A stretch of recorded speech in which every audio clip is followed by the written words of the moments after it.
And of course, then became quite a lot of publicity to it because it provided employment for people. And thanks. And as part of this, we'll come on once we've done the other study, which was similar, which was saying, well, it's no good just insulating the house, we need better heaters. So we gave people the choice of insulating the house first, or having a wood pellet burner, a heat pump, or a fluid gas heater. And this was to address the problem of asthma, particularly in Māori children, because some of these heaters put out little particulates, little tiny particles of carbon, which are similar to the particulates that come out when you smoke.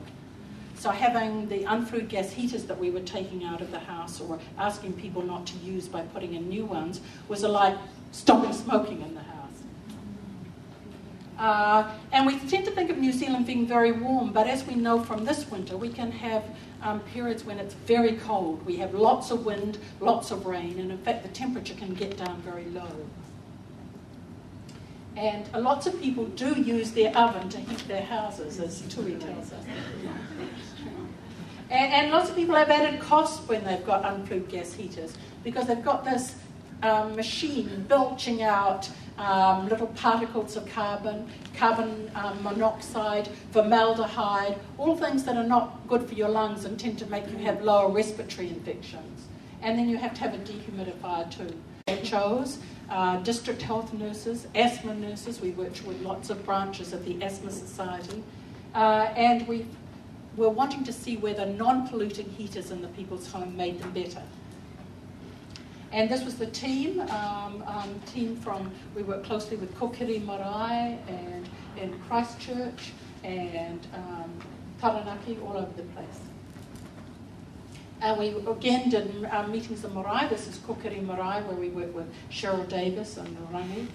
We were talking, people were learning about which kind of heater they want to have. They didn't have to pay for anything. They helped us with their time. There's about 8,000 people around New Zealand who've helped us to create the knowledge in the studies, keeping measure of their health and their children's health over winters. Thanks. And again, we found, to our delight, that actually having more effective, sustainable heating, which was cheaper to run, reduced people's asthma symptoms, and meant they had fewer days off school and fewer visits to the GP. And we presented these results. The community presented it to their local MPs, the people who've been working with us. There were lots of things in the local papers. The local newspapers around New Zealand, I think, are really great at getting health promotion stories around. Often have reporters who are interested in following through stories and adventures like that.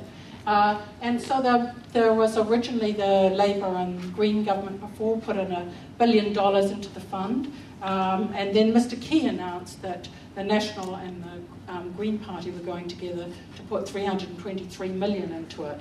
And the Australians and the US have also put a lot of money into greening houses. They see it as a really, really good way of improving the economy, training people to do the retrofit, and helping to stop climate change.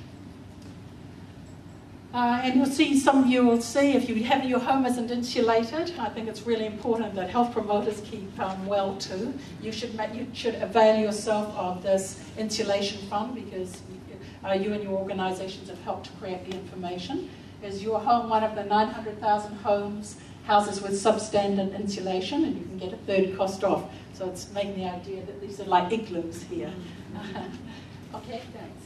I was really chuffed when we got a cartoon. It says, the politician, this is in the Dominion Post in Wellington, it says, I want every house in the country to be fully insulated.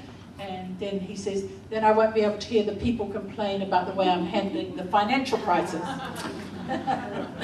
So maybe we're just a distraction, or maybe we're part of the solution. And in fact, Mr. Key unveiled the insulation plan and talked about our results as one of the reasons why they decided to pick this up for the benefits of energy efficiency, health, and he didn't actually mention climate change. Okay, thanks. So I think in terms of the impact on practice, partnerships with community trust between a central government that gives it support.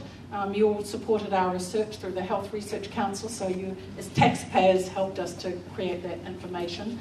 But also the partnerships with community trusts, district health nurses, asthma nurses, people in PHOs, work that we're now doing with ACC to reduce injuries in home. That's absolutely a key partnership without which we couldn't do our work. And there are a number of, I think one of the really interesting things with this housing is that people got together at a regional level. There's a Healthy Homes project going in Taranaki where they're doing 10,000 homes in Taranaki. They want everybody in Taranaki to be living in a warm house. In Tokora, up the north, they're doing 2,000 homes. Hamilton, they're doing 1,000. 1,000 in Wairarapa, and they have these big celebrations when they've done 1,000 homes or 2,000 homes. And Canterbury and Southland, where the District Health Board has put in money, I went to a celebration in Timaru where they've done 1,000 homes. We're also doing a study that Helen's leading. Now we're giving people electricity vouchers in winter who've been in hospital and we're relying on the asthma nurses and the PHO and the nurses in the PHO to tell us when somebody's been in hospital, and 1 year we will have people will get electricity vouchers, and the next year the control group will get it. And that's taking place in Whanganui, Palmerston North, Wellington and Christchurch. And again, this community partnership enables us to deal with a really important problem that's being neglected really by the government agencies.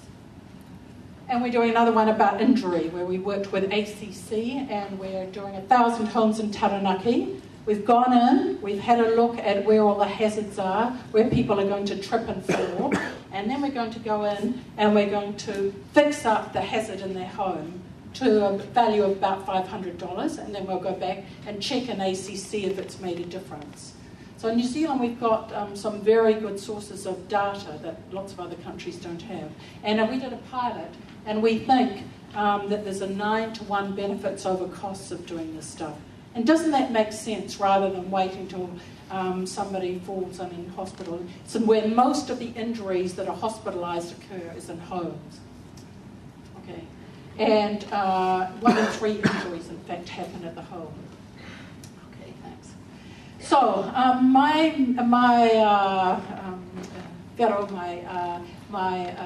conclusion and my challenge also is to recognise how to thread the beads on the necklace, how to make a case for co-benefits.